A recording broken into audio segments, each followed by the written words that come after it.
5वां number question देख करके ये सॉल्व कैसे होगा वो समझने का प्रयास करो।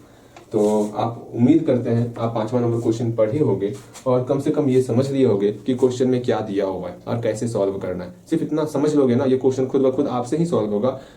ठीक है, जो मैं बोल रहा हूँ उसको सुनने का प्रयास करो। अगर मैं कह रहा हूँ उसको एक बार पढ़ो तो पढ़ो, एक बार समझो और बनाने का प्रयास करना, बनेगा आपसे। यहाँ बोला गया which term of AP, AP का ऐसा कौन सा टर्म है, यहाँ एपी आपको स्पष्ट तौर पर दिख रहा है, इस एपी का कौन सा टर्म है जो 120 से ज्यादा है 21वें टर्म से। ऐसा हम बताए हुए हैं सेकंड की थर्ड क्लास से बताए हुए हैं। ठीक है, इसको आप बना सकते हो। इतना आसान क्वेश्चन, छोड़ दें इस क्वेश्चन को, बता ही देते हैं।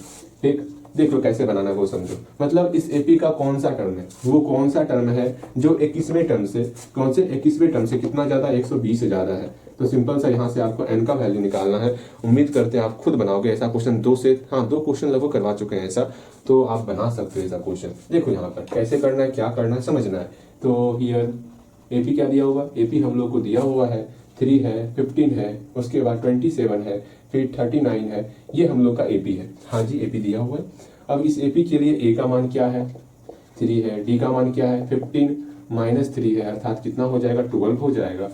समझो जो मैं समझाना चाह रहा हूँ, ए का मान निकालिए, डी का मान निकालिए। नाउ हम लोग यहाँ स्पष्ट तौर पर कहा गया है which term of AP, AP का ऐसा कौन सा टर्म है जो कि 21वें टर्म से 120 से ज्यादा है।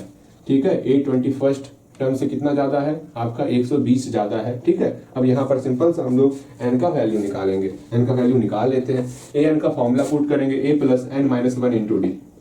ए 21 का फॉर्मूला ए प्लस 20 डी। हाँ जी, अगेन 120 लिख लिए। जहां जहां ए दिख रहा है वहां पर 3 रखो, जहां डी दिख रहा है वहां 12 रखना है आपको।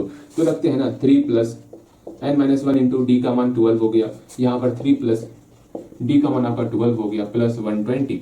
अब जो है ये 3 आपस में कैंसिल आउट ऐसे दिख रहा है हमको। ठीक है, सबको एक तरफ लेते हैं, एंगलिंग पहले सॉल्व कर लेते हैं। ओके, एक तरफ ला ले, क्या एक तरफ लेते आते हैं।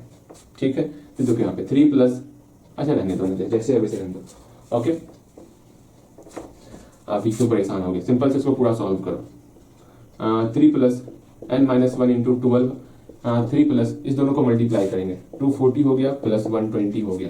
आप एक काम कर सकते हो, इस प्लस 3 को बराबर की इस तरफ लेके चल जाएंगे, लेके चल ही जाते हैं। यहाँ पर मेरा -3 हो जाएगा। ओके, इसको जोड़ो और 3 घटा दो, या फिर इस 3 से इस 3 को कैंसिल आउट कर दो, वो आपकी इच्छा है क्या करना है क्या नहीं करना है।